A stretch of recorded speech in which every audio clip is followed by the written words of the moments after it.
you. So I just heard that many of you were not in the program last year. Was anyone here last year and heard me speak? Okay, so I changed it up a little bit, so hopefully you won't be too bored.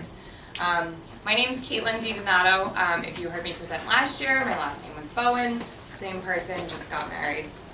Fun process change. I have business cards. They have all old information, but don't worry, my email is forwarding, so I still will hand them out to you. So I'm going to talk about civil engineering, what it is, what I do, and I know you guys are working on other types of engineering in this program, but I just wanted to open up you to another side of engineering. So a little bit about me. I went to the University of Connecticut, go Huskies, if anyone's interested in going there or looking into that school. I'd love to talk about UConn, so feel free to ask any questions. I majored in civil engineering. I got a minor in environmental engineering. I got a bachelor's of science in engineering. I've been working at Stantec Consulting Services. I just had my 6-year anniversary yesterday. Started right out of college. It's kind of crazy that I've been there that long. I'm a civil engineer specializing in site development, and I'm also a project manager. So just a little bit about Stantec. This is a really boring slide that we always show people that are interested in coming to work for Stantec, but the key takeaway that I want to point out is that last year we had 230 locations, this year we have over 400. Last year we had about 14,000 employees, now we have over 22,000. So Stantec is acquiring companies like crazy. Our office is actually moving next Friday, and we're moving, right now we're on 23rd and 6th, and we're moving to across from the library at Bryant Park. Right now we have about 150 in our office, architects, landscape architects, civil engineers like myself, structural engineers, and transportation engineers. And we're combining with more architects, building engineers, and MEPs, mechanical, electrical, plumbing engineers. So we're going to have about 400 in that office. I'm really excited because I'm going to get to work on more overall jobs in-house instead of working with other firms. But we can talk a little bit more about that later. But Stantec's growing like crazy. By the time you guys graduate college, you'll be sure we'll want to hire everyone in this room. So where are we? We are based out of Canada, but most of our offices are in the United States or just North America in general. But as you can see, we're starting to spread out globally, and that's part of those acquisitions that I was talking about. So Stantec on a whole is broke up into 3 different groups: buildings, energies, and infrastructure. I'm going to focus on the infrastructure portion, specifically community development or roadways.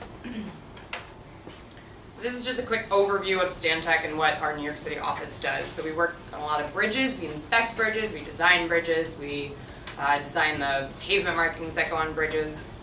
Commercial, that could be stores, it could be plazas like this, outside stores, it could be parks, community development, that also falls under the parks, roadways. This is Route 9A down by the World Trade Center that we worked on. We do a lot of transit and rail.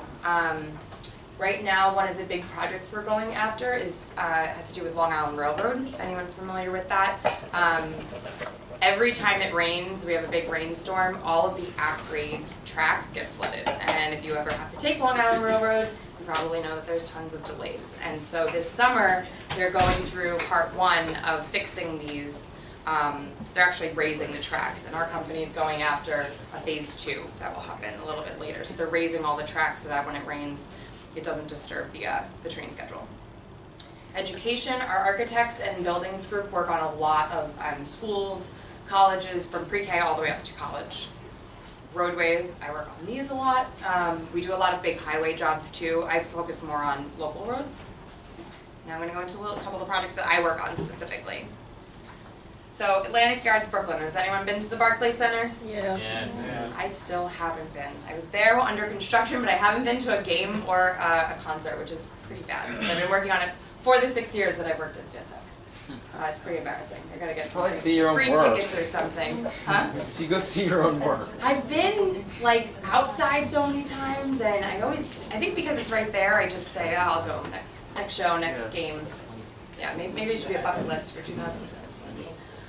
So Barclays Center, what I want to focus on is a part of, actually to the east of the Barclays Center. So here's the arena right here. I'm going to focus on the west portal. This is supposed to be opening the end of the summer. So again, the Long Island Railroad, there's a hub right here north of the arena.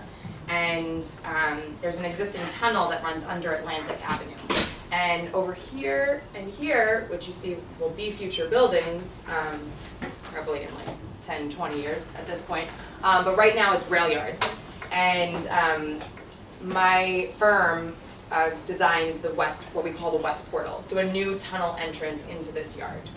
And here's just a little section of, this is Atlantic Avenue on the top, and the train's going underneath. So this is a better aerial. Here's the arena, the Long Island Railroad station's up here. This is the West Portal that's crossing through the intersection and going into that train yard. This is a 3D model that we have of the portal. This is the existing tunnel, and this is we modeled every single beam, girder, column that goes into it, and specifically to make sure that we had enough clearance from the track to the roof of the building, of the tunnel, excuse me. And here's that same 3D model just overlaid on an aerial. This was done in a program called InfraWorks. It's Autodesk if anyone uses CAD. This is a package that comes with that. This is a picture of me standing inside that tunnel, so you can just get a feel for how big it is. Here's the existing tunnels on the other side of this wall, and this is where all the trains are going to be going through. So it's almost done. It is a lot more finished than this right now. So another project that I'm working on, and this is becoming a very, most projects have to do now with flood mitigation. After Sandy, and like I said, all those rainstorms, even smaller storms than Sandy, a lot of areas of the city, because we're an island, are affected. So this is Metropolitan Hospital. It's up on 97th, between 96th and 98th, and it's between 1st and 2nd Avenue. And during Sandy, this entire hospital, the first 2 floors, basement, first floor, second floor, were completely flooded. Luckily, they had enough warning and they moved everything above, and they were able to evacuate the hospital and all of that, but they're still dealing with fixing up that basement. So we were brought in to start looking at some flood protection concepts. And right now we're still in the conceptual phase, which means we're just coming up with ideas, and this is the most fun part of a project, I think. You get to be really creative, you get to think outside the box, and then slowly, restrictions come in, and money is usually the overall driver, and then you end up with your design. But right now we're, coming up with some really cool and innovative designs, and right now we have 3 that we presented to the hospital. The first one is just a straight wall, 13-foot wall all the way around the hospital. It's kind of boring, it doesn't look that great, but it serves its purpose. The second is a berm, just basically just a big mound of dirt, and it'll have some plantings over it. That's really great, it looks really nice, but it takes up a lot of space. And the third is kind of a hybrid of the two. It's a berm, a much smaller berm, and then it actually has a self-lifting wall. So this is the coolest one, but if you had to guess, it's the most expensive. So we have to do a really good job of convincing the client that it's the best option. So here's sections of these options. So here's the first one. This is like a 2-foot wall, takes up no space, but it looks kind of ugly. And you can see, you wouldn't even be able to see into the hospital site. The berm, this is about 35 feet wide. So it looks great, and I have some renderings that I'll show you, but it looks great, but it takes up a lot of space, and this would take up about half their parking lot that they have, which they're not very happy about. And then we have the self-lifting wall that is about half the size of the berm. It's about 14 feet wide, and it has this cool self-lifting wall. And the best part about it is that if you're standing next to it, an average 5 or 6 foot person could look over the wall, see the site, and then in the case of a flood, the wall would automatically deploy. So this is a rendering of the berm. Looks pretty nice. You could have some ramps and seating area, but like I said, it's very, very wide. Why does it have to be so tall? The flood level. So in that area, the water came up to, I believe, 10 feet above where the ground is. And for sea level rise, they're predicting it's going to be 3 feet over the next, I think, 50 years or so. So something crazy. So we are designing to an elevation of 13. So that's where that flood height came from. And some, when we first started this project, they wanted us to design to the 500-year storm, which would have been that 3 foot on top of the flood plus 5 more. And then they saw the costs and just backed out really quickly. But yeah, we're not designing for the floods right, like for today. We're designing for the future so that hopefully this doesn't happen again. This is a section of that self-lifting wall. So what you see here is a structure that's helping this portion of the berm stand, but you can't see it, it's all underground. So it's just structurally supporting this self-lifting wall. And what happens is as the water comes in, it actually just pushes the wall up. So no maintenance needed. You know, when you get the alert that a storm's coming, no one has to go out and deploy this wall. And this is that extra 3 feet that I was talking about. So at this point, we have the 100-year storm and then the 500-year storm, and then the self-lifting wall actually goes above that.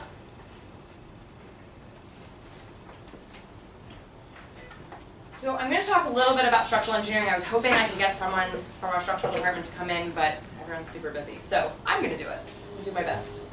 So Grand Central Terminal. Our structural department does a lot of inspections. We are known for that in New York City. And Grand Central Terminal is one of the biggest inspection sites that we do. So I don't know if everyone knew this, but Grand Central Terminal, this is many, many, many years ago. All of these areas, this is Midtown Manhattan. And the train yards, just like Atlantic Yards, you used to be able to see them from the sidewalk and from the ground, from the streets.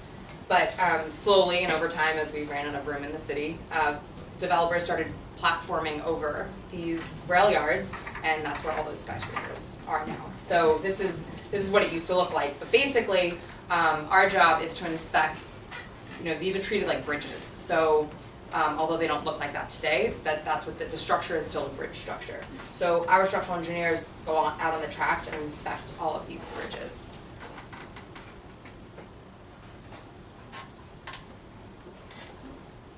There's a picture of them inspecting the underside of one of the Grand Central beams.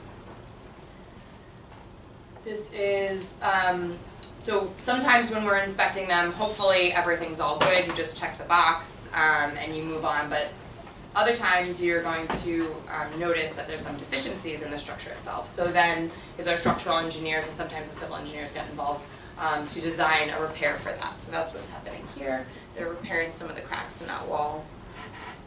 This is a steel beam repair. And you know, you guys are right here, and I know Grand Central is kind of far from here, but the tunnels are running underneath Park Avenue. So Park Avenue on a whole is basically a very large bridge. So all of this, you know, the inspections spread out far across the city, not just in the Grand Central area. Another project that our structural engineers are working on is called 9 Stations. And this is again to do with flooding. If you haven't noticed, it's a big trend. But when Sandy happened, most of the New York City subway stations flooded. So our structural engineers are looking into how to prevent that. And just like at Metropolitan Hospital, we have walls that would be permanent, and then maybe the self-lifting walls semi-permanent. We're looking into some barriers that could be deployed at the tracks, track levels, at the subway stations, you know, in front of maybe the escalators, and also in front of some of the subway stations, so that it holds the water back and the damage done to the subway is minimized.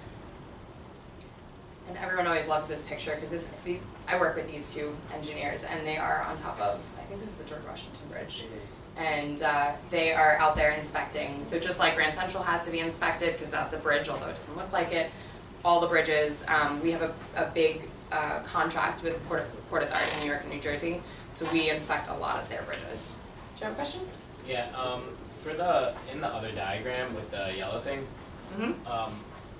what is that made out of, like the yellow thing? What's that? So, it's not my project, but I have a feeling it's some sort of steel, and I think this folds up like an accordion. And some of the designs, this one in particular, probably has to be, someone has to come out and install it and probably drill, you know, anchor it somehow.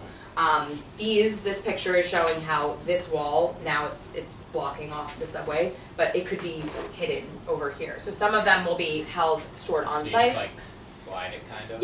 Yep, so this one will be a sliding gate. These would be, you know, like a roll-up, almost like a garage, and I think these would have to be deployed. Someone would have to bring them to the site. But those are the cheapest ones, the ones that are manually deployed?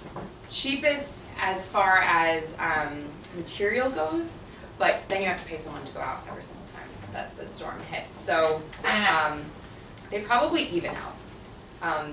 Anything that's going to be held on site, you still need to do routine maintenance and make sure that, you know, if we don't have a flood for the next 5 years, and then you have one and you find out it's broken, that doesn't work. So you'd still have to, you know, do a test deploy probably every 6 months or so.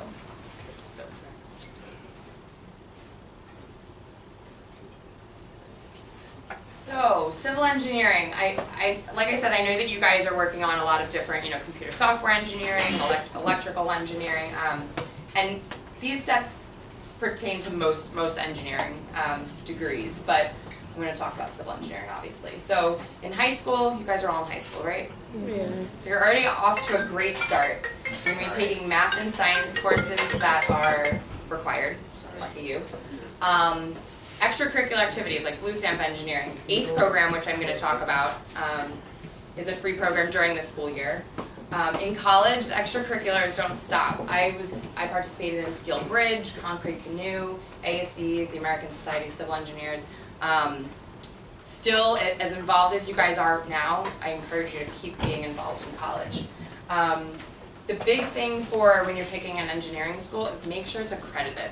If you are interested in getting your licensing later on, it's going to make things so much easier. You won't have to prove that you went to a good school. Accredited schools, ABET accredited, are key when you're looking at schools. Sometime in college, usually around your junior, or sometimes you can wait till senior year, you could pick a specialty, like a focus or a minor, and an internship. I did not have an internship when I was in college, but I focused on all these extracurricular activities. Now it's almost essential that you have an internship.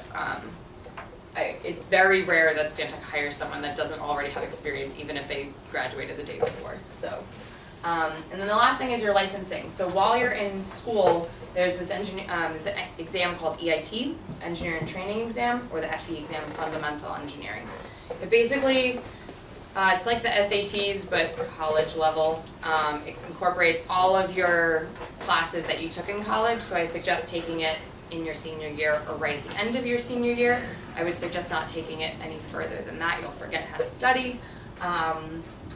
And it's a nice 8-hour long exam. But you only have to take it once. I will tell you that architects have to take 7 exams. Are there breaks between like the sections? There is one break. So there's a morning 4 hours morning, 4 hours afternoon. It is multiple choice. And you don't get penalized for wrong answers. Yeah? You could guess your way through it. Not really. So once you become an EIT, this is also something that firms are starting to look at. It's not required, but a lot of firms, you know, I'm looking at 2 resumes and you guys have the same experience, same internship, same school, one has an EIT, one doesn't, probably going to go with the EIT. So I would strongly suggest doing that in your senior year. And then to get your PE, or your professional engineer's exam, you have to get your EIT, you have to work under a PE for 4 years, getting lots of design experience. Then you take another 8-hour exam, but don't worry, they're 4 years apart and you won't even remember the last one. And then you become a PE and you get a stamp and you can sign off on drawings, basically so that they could be built. So for civil engineering, PE is kind of the route that you go. Mechanical, electrical, you can still get your PE, you just might not, it might take a little bit longer than 4 years depending on the company you're working for and how much design work you're doing. So civil engineers, structural engineers, we kind of need the PE. Other types of engineering, transportation engineering, computer software, you wouldn't really need these. You can get your PE in any type of engineering, but it's not as required. So now I'm going to give a little pitch about the ACE program. It stands for Architecture, Construction, and Engineering. It's a free program for not just for New York City students, but we have a team in New York City. And it's throughout the school year, and you get teamed up, you get put on a team with professionals who are your mentors, and during the year, most groups meet once a week or every other week throughout the year. It's usually between like October and by the end of May, it's all wrapped up. We work on a mock project with you guys, so depending on what you're interested in, you can find a firm that has that type of engineering or architecture or construction, and you can work on those kind of projects. Usually the groups have about 20 students, and the mentors can range from like 5 to 10, depending on the group. Has anyone heard of this program or involved with the program? Are you? Yeah, I was in ACE. Nice. What team? 22. Nice. Do you remember what firm? That's okay. Most teams have multiple firms that come in, so you might have a civil engineer from Stantec, electrical engineer from here, all over the place. Because our office has so many different disciplines, we actually have a solely Stantec team. So everyone meets at our office, and we meet on Tuesdays from 4 to 6. So it's only 2 hours a week, maybe even 2 hours every 2 weeks. If you have any questions about this, please take my card, email me. Sign-ups usually happen around September, right after the school year starts. And it's free. So this is what our team did last year. They just gave their final presentation in May, Project Runway. It was a proposed improvements for LaGuardia Airport. Has anyone ever flown out of LaGuardia? Were you delayed at LaGuardia?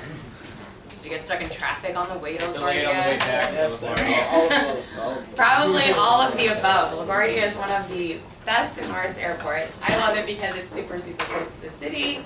On a good day, it could take me 15 minutes to get there. On a bad day, it could take an hour and a half on the train. So there's a lot of talk about LaGuardia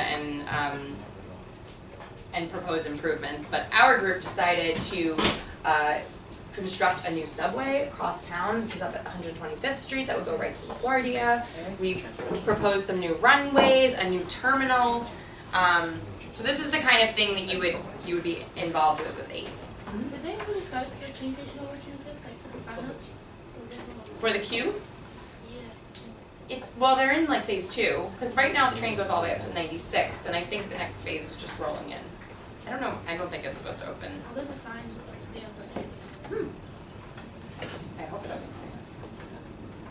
And this is 2 years ago, our presentation, our project. We redeveloped the waterfront at Staten Island, where the New York Wheel is going up now.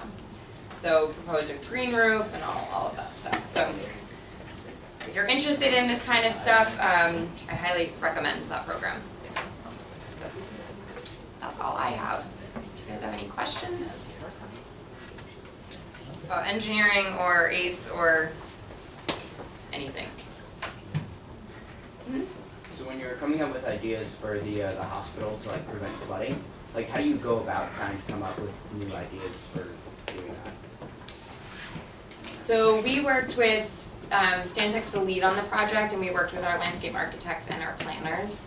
And the first thing you would do is look at existing conditions. It's the first thing you do in any type of project. So you look at where your constraints are, and this berm area is actually the only area that we didn't have room for. It was on First Avenue. The rest of it, unfortunately, just has to be a wall. The hospital comes right up to the edge. But really, you just start thinking as big as possible. As big as possible. We do a lot of research. What's been done in other countries. The self-lifting wall has been done a lot in Europe, along canals. It's really fun just figuring out what's out there. It's kind of more like a research project. And then you start getting down into it, like what's feasible, cost-wise, space-wise, all of that. Mm-hmm. How viable do you think Elon Musk was saying, from an engineering standpoint, about building an underground tunnel for cars to go from the road in LA? I don't know if you've heard about this. Mm-hmm. But how viable do you think that kind of stuff is? In New York? Yeah, or in any city. I don't know about it in New York. I think it's a good idea. I think New York, we're focusing on our subways and just enhancing that system that we have right now.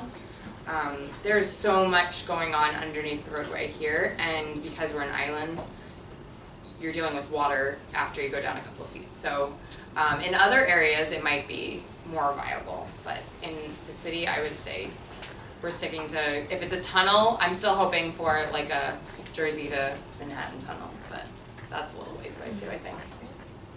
How's the job market for civil engineering? We are constantly hiring. So right now we have, the summer we always have more interns and we always have most of our new entry level engineers come in just because graduating in May.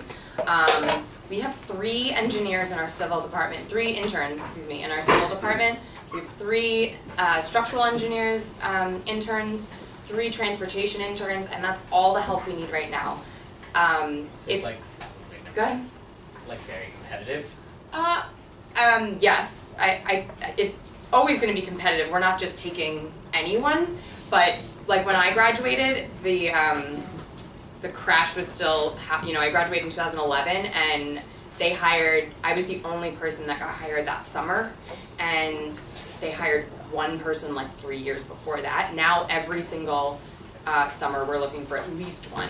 This year we just hired 3 entry levels on top of those 3 interns, and that's just in the civil engineering department. So I would say it's growing. We are so beyond busy that I don't see it stopping anytime soon, which is great for you guys. How would you, when you were coming up with the concepts for the flood protection, did you get like money restrictions before or after you gave them the concept?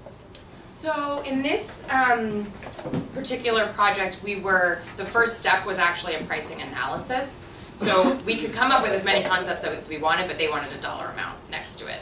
A lot of times the client will give you a ballpark. So. So I originally thought I wanted to be an architect. Like in high school I started figuring out a little bit more, but younger. I just always thought bridge engineer or architect was really the only 2 that I knew. And I wasn't very interested in, I loved bridges, but I didn't want to design them. And as I looked more into architecture, I realized that I liked the technical aspect of it more than the sketching and the design, which that's fun, and I still get to do that, but I'm not a very good drawer. But I liked the technical side of it, so I like to figure out how to make the architectural designs work. I went to a technical high school, so that helped as well. You guys going to programs like this and just reaching out to other engineers that you know, and the ACE program, I mean, we have students that come in and say, I want to do architecture, and when they leave they're, bridge engineer. And they're going to school for it and getting full scholarships, and it's a really great program. What's your experience being a woman in a very male-dominated career path? Thank you for asking that question. When I first started, I graduated probably with 100 people just in the civil engineering field at UConn, and there was 4 women. And that was interesting. It's definitely getting better. By the time you guys are in school, I think it won't be half and half, but it's definitely better. Stantec didn't have that many women, especially up at the top. It's something that we're working on. Now, it's shocking at how many women we have. I think Stantec on a whole, it's the only engineering job I've had, so I can't speak to other firms, but I think we are doing a very good job with that. Yes, the upper levels are dominantly white males that are 55, which is pretty much standard across most industries. But that's only going to change as we're moving up, and we have lots of programs. I mean, diversity inclusion, it's like the big buzzwords now in almost every firm, engineering or anything. We have a lot of programs. Women at Stantec is one of the ones that we have. It's just really helps promote women in the industry. So Stantec, I feel like, has been really good. I've definitely had some experiences maybe in the construction field or maybe at some other firms when I was at a meeting. There's a lot of times that I'm the only woman in the room. I just use it to my advantage, to be honest. Just know your stuff. So like out of curiosity on that topic, like if let's say you had one spot available and like there was a man and a woman applying and the woman was like a little less qualified, like a little, but like you guys needed like more women, like who would you take? So we don't have, I know some I'm firms. saying like if you have like if the ratio is just like way off for, like if it's like 1 to 10. Stantec does not have a goal. Some firms are now putting out goals, like Accenture, this was a consulting firm. Yeah. They have goals where they want to be 50-50 by 2030 or something. You know, I can't speak to their hiring processes, but I know that Stantec, it is all based on your resume. We go through screenings first just with that, and then you're meeting with probably 5 people in all different departments. If you're interested in, you know, the civil engineering department, you're still meeting with transportation structures because you're gonna have to work with these people anyway. So I don't think, guys, don't worry, we're not only hiring women, but your resume is gonna speak for itself. So you mentioned in the beginning that one of the most fun parts about the job is like the creative ideas that come out in the beginning. What is like your prototype / filtration process before going to the buyer for the ideas? I think it depends on the client. Some clients, like the Barclays Center, that we've been working with them for so many years that I could call that client up and be like, I have a crazy idea. No filter, just whatever. Okay. Other clients, it's more, again, you learn what they can handle, you learn how important cost is to them. And what we normally do is, like for this self-lifting wall, this is the one we want. But we're showing you what the cheapest option is. Yeah. We don't think it's great, and we're kind of saying like, it's really ugly actually. It'll serve its purpose and you could do it under budget, I'm sure. You kind of give them options so that the client still is making the decision, but you're making it together even though we already like know what we think is the best. So if you have like maybe a really crazy out there idea, you can't just present just that. So it's not so much like a filtration process, it's more like coming up with all the options and presenting it to the client. I see. So you include the creative ideas as well, Oh, yeah. along with like the correct idea that you want. Okay. Because all of these would work, all of these are gonna stop Yeah. a flood from coming in. This, you're gonna lose all your parking. You know, this, Yeah. it's gonna be a little expensive, and this, the community might not like it because it doesn't have a wall. And like, how do you check these ideas to make sure that they work? Like, how do you prototype or test or anything? So for this wall, there's actually a lot of vendors that come out, and they just did one by Chelsea Piers, where they like flooded a parking lot, and they put one of these up. We went out, I didn't get to go, but our team went out and checked out. So there's tons of prototyping, and anytime you're installing anything, I mean concrete, you know, just for a sidewalk, I'm getting a core sample to take a look at it. So there's, you know, nothing's just installed and hope for the best. Yeah. Yeah. Alright, I think we're out of time. If you guys have any more questions, feel free to go up. We got really good.